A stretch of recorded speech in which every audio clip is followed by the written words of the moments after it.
Hi there, I'm Jean Beya, CEO of BayhaGroup. Welcome to my weekly live stream show, Co-Design Work with Wonder. So we're here today at BayhaGroup because we co-design work with Wonder, which is with youth, for youth. And currently we have 11 paid high school interns, as well as 2 Work Wonder co-designer interns from college. And they are running our live stream show, as well as we'll be sharing questions throughout our session. And today we're having a special guest who has worked with FranklinCovey, has been an executive coach at the White House, and has been helping us at BayhaGroup to create and refine our mission and visions, as well as with Work Wonder. And so the past couple of weeks, I've actually seen this gentleman many, many times. I'm going to bring him on. His name is Gary McGuey, and he's going to talk to us about why leadership is a choice. Hi, Gary. Welcome. Hey, June. How are you? Thank you so much for the opportunity. Nice to see you again. Thank you. Nice to see you again. Yeah. So could you say more about what inspires you about leadership and a little bit about who you are? Yeah, I've had a very fortunate career. I'm a former educator, and I've been working for the FranklinCovey company for the past 22 years. And predominantly, I helped first design the first curriculum to go with a book called The 7 Habits of Highly Effective Teens, written by Sean Covey. And I helped design the first curriculum to go with that back, almost 1999, 2000. So I had a great opportunity over the next 6 years. I would travel around the country and I do these one-day 7 Habits for Teens workshops all over the place, all over the country, all over the world for that matter. And it was great. The kids were loving it. The adults were loving it. And we knew we had something. And I kept saying, June, from the get-go, these high school students are just brilliant. They're creative. They just need this opportunity. We need to get out of their way. So I just have witnessed this over the past 20 plus years. So when we met and I heard about your mission, your vision, I said, wow, there's definitely some synergy going on there. So when it comes to leadership, you see the title, leadership is a choice, not a position. And I think many high school students, and actually a lot of people, think that leadership is a title or position. And I think by calling it a choice reminds people, leadership's within all of us. It's just really Dr. Covey's quote, leadership is communicating one's worth and potential so clearly that they are inspired to see themselves.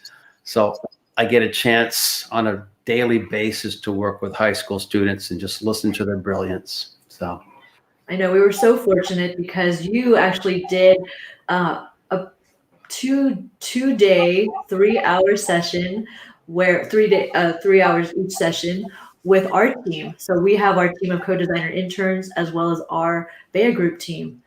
So, and once again, they were just brilliant, taking this, engaged, listening.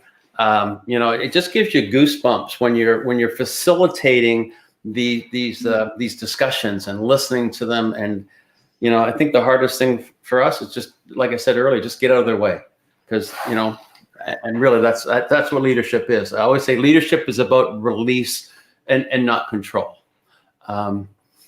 So I'm actually, if I may give a little plug right now, I'm also doing another teen discussion called Reality Talks with high school students around the country. And we just launched our first episode yesterday. And it's the same type of these students just, sharing their brilliance on different relevant topics. So I wake up each day just ready to listen to more brilliance. So how do we find you? So the plug has to be a full, complete plug. So where do we find your show? It's on YouTube. It's called Reality Talks. It's also, you can find it on Spotify. You can also find it on Apple. So and it'll be on all social media as well, on Facebook, Instagram, Twitter. So we're pretty excited about this. So thank you for that. Yeah, thank you, Gary. So we have some interns who have questions for us. If Sophia, who's running this, are there questions that you could pop up for us? If not, I have some questions that they've pre-prepared. Okay. Yeah, so Christy shares was a very insightful workshop. Thanks, Christy. So we have a question. What is your favorite part of teaching the FranklinCovey 7 Habits? What is my favorite part, did you say? Yes. Here's the beauty of this. It's never the same. You know, you come in open, you come in wanting to ask some great open-ended questions. And I think what I just love the most is it's just watching the connections, watching these students. You know, I'll be talking the same way I'd be talking to top CEOs of companies. They just come up with these tremendous responses. And I think my mission is to inspire and be inspired. That's my mission. And when I listen to these brilliant young leaders inspire me every time out, I'm inspired by them. So I think that's probably one of my highlights. Yeah. Oh, for sure. Great question too. Thank you for that. So what is some advice you'd give to anyone trying to incorporate the 7 habits into their life? Yeah. Boy, that's another great question. I think one is to remind people that it's a process. It's a journey to be patient with ourselves. I remember Dr. Covey, Stephen Covey, who wrote this book 30 years ago. By the way, the book 7 Habits of Highly Effective People has reached 50 million copies. But he would say, I remember him saying this one time, he goes, I'm a soft 7, strong 6 modeling the habits. Meaning here's the guru who doesn't have it down yet. So we have to be gentle and patient with ourselves. And as you read the book, as you get more embodied in the habits, it's really about the principles in the habits. Words like responsibility and accountability and choice. So it's really, I call it principle-centered leadership is really what this is. So how do we incorporate this? I think slowly, patiently. You know, habit 1 is the foundational habit, being proactive. You know, that and just work on this. You know, get into this cadence of weekly planning is another great leadership tool. You know, having a vision, habit 2. Maybe you want to work on creating your own personal mission statement, which is kind of your moral compass. So I guess the bottom line is patience. It's a lifelong process. Yeah, and actually, I'm going to share what we came up with for the BayhaGroup mission, thanks to Gary facilitating with us. So it is BayhaGroup promotes workplace intelligence opportunities co-designed by youth for youth, inspiring them to be the hero in their own story. Nice. And once again, whether it's a personal mission statement, whether it's an organizational mission statement, team, the key is it has to inspire. That's really what we're looking for it to inspire. Yeah. So. Yeah, and I wanted to say a little bit about workplace intelligence because you and I have talked about this. Yeah. About, well, what kinds of competencies, they've been called soft skills, they've been called essential skills, so many different iterations of what we're talking about over time. And you actually shared a graphic during one of our sessions recently about some top skills that I'm going to share with folks. And this is just something to consider about what we would like all teams to be able to have access and this information. So it's the top skills. You want to say more about what this image is showing? Well, and thank you for this. I mean, I think that's why I love partnering with Work Wonder, because really this is your mission as well too, right? Yes. And when we at FranklinCovey, we go in and work with schools or we do anything with superintendents, I love to share this slide. And I say we're coming in to work with high school. I say, but you know what? It's not really about high school. It's about beyond high school. And everybody looks at these top 10 skills and they all nod, you know, they go, yeah. But then the question is, are we really preparing our students in high school for this? And there are these gaps. So I think the beauty of positioning 7 habits And what we have this process called the leader in me, where it's really about building on school's culture. This is a real key. We always want to establish the why. Why do you want to bring this in? And I think this helps them establish or reconnect to their why. Yeah. Exactly. So, and I love the word you brought up. I love workforce intelligence. I love that phrase that you share. I'm not a big fan of soft skills. I know that word's been around for a while. I think it loses power when we use the term soft skills. I mean, they're essential skills, they're smart skills, they're power skills. But I think if we can stop calling them soft skills, it also gives, what's the message it's sending to the students, right?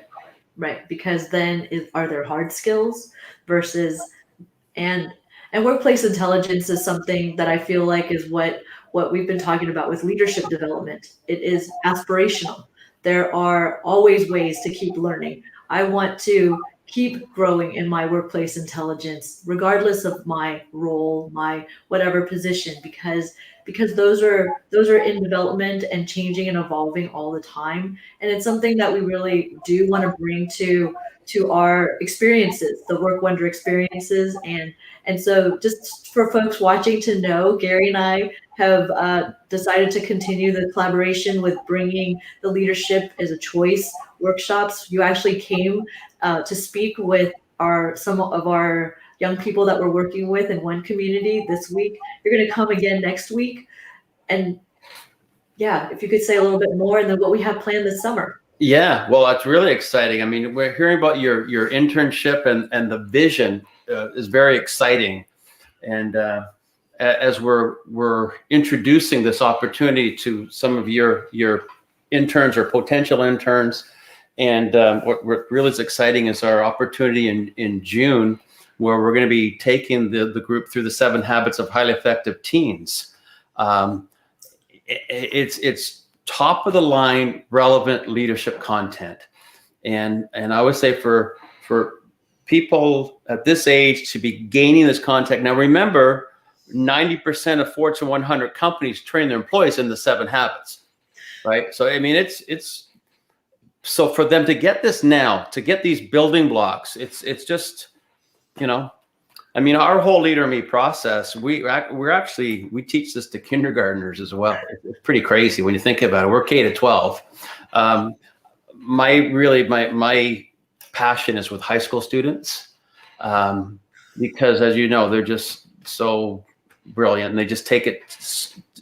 They get it. Sometimes I think we as adults, we're saying, well, do you think are they ready for it? Absolutely, they're ready for it. We just need to change our paradigms and release to them. Yeah.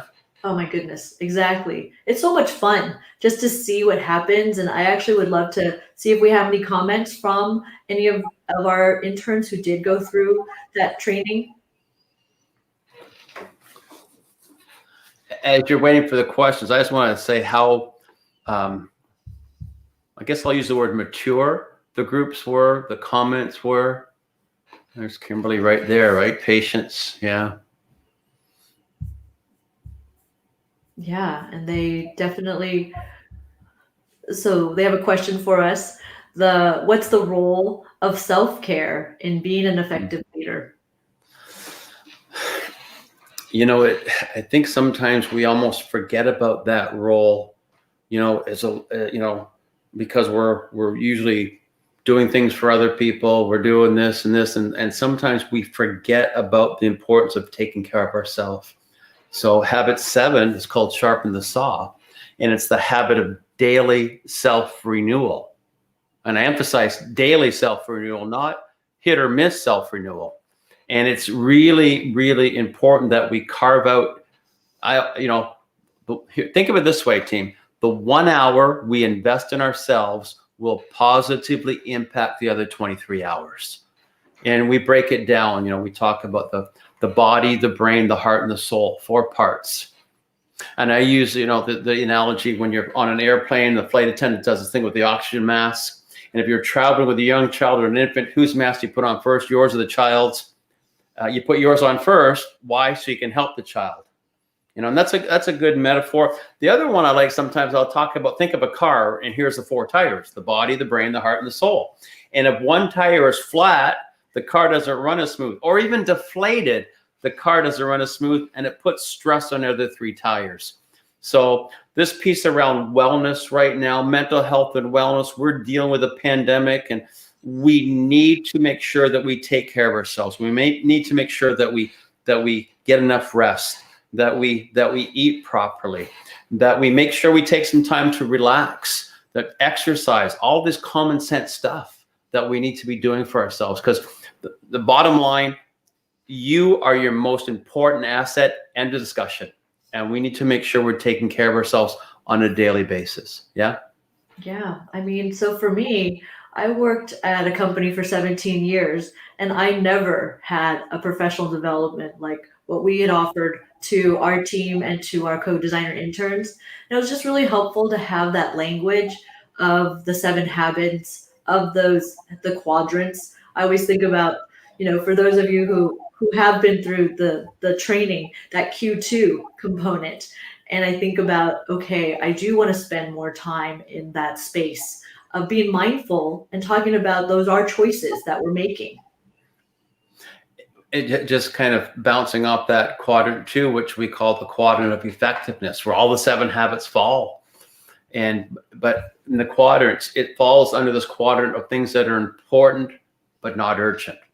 And that's the challenge. We have to proactively go to quadrant 2. We have to be intentional to work on this relationship, to work on this project, to sharpen the saw.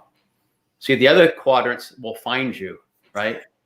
And science research says we're hardwired for urgency. There's another tricky piece. So we need to be very, very deliberate with this. Yeah. For sure. And definitely during this time when we're at home and it's so easy to just keep being on.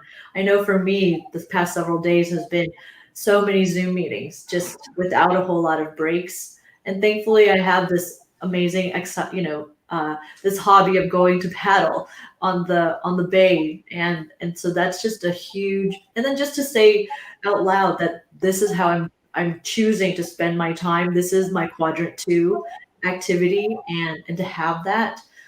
And so for me, it was just nice to have the language and to know that I'm actively making those choices. Nice. Yeah. Another term I use for quadrant 2 sometimes, June, I call it invested time. We need to invest in ourselves, right? So. Yeah. And I'm actually going to pop up some of the feedback. So Cassandra shares that she, listening was another component. If you want to say a little bit about what we learned about listening from those sessions.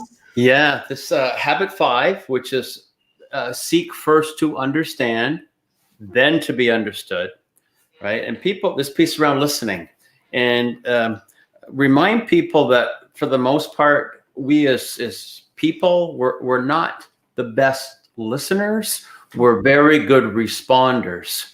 In fact, sometimes I like to, I'll be with a group of educators and I'll say, hey, educated people. And I say, guys, do me a favor, turn to your neighbors and share how many formal listening classes you've attended. And I say, it'll be a short discussion. And they kind of chuckle. And I say, look, unless you're a school psychologist or a counselor, you're probably saying 0. And they're going, yeah, we take it for granted. And there are different listening styles, and I say this, that, there's ignore listening, there's pretend listening, there's selective listening, and people kind of, they get why these don't work. And then we get to the 2 that really attentive listening and empathic listening.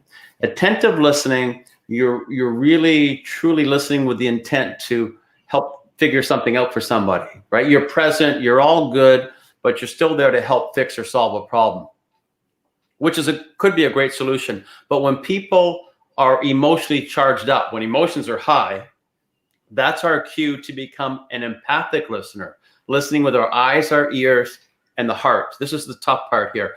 The goal of the empathic listener is not to fix or solve.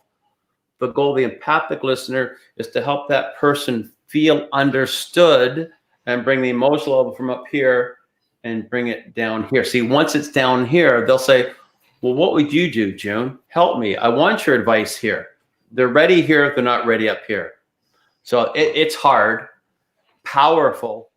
I think everybody on this call right now has that go-to person when they're upset. I love going to this person because they just listen to me. They don't, we have greater influence with others when we truly understand them first. And people, that's good. Yeah, you're right. So. Yeah. So Leda shares that she learned a lot from that empathic listening, and then is trying to use it every day. So it's definitely something for me just to have that, again, the terminology, just to recognize the different kinds of listening, and again, to keep aspiring to be more of the, empathic listener. And then what does that mean? And really paying attention to the person I'm with. Yeah. In Sean Covey's book, Sean says, remember, you have 2 ears and 1 mouth. Just a good reminder, right? And the deepest human need is to be valued. And I think when people feel they've been listened to, they feel valued, and doors open up, right? Exactly. So I'm going to share one more comment, and then we're gonna wind up our discussion. So Kimberly shares that the workshops were very eye-opening, and it made her realize that leadership is more than just a title. A great leader could be anyone with good character and integrity. Wow, that really nails it right there, Kimberly. Dr. Covey said this, June. He said, greatness is 2 things. It's character and contribution. Be a good person and then do for others. It's not rocket science, is it? It's really not. I mean, this is, again, why I really do value our collaboration, and it's such a joy to hang out and spend time with you, and I really appreciate you being with us today. Thank you, Gary. Thank you very much. The time just flew. I really appreciate it. Thanks, everybody. Take care.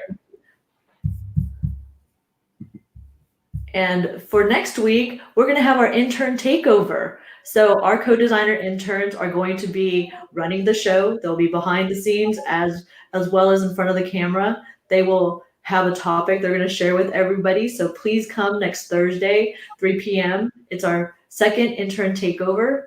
And I'll be back the following week with Kelly Cooper. We're going to be talking about grant getting. So please stay tuned, and I really appreciate. Thank you again, Gary. Thanks for everyone sharing this experience with us, and we will see you next time. Thank you.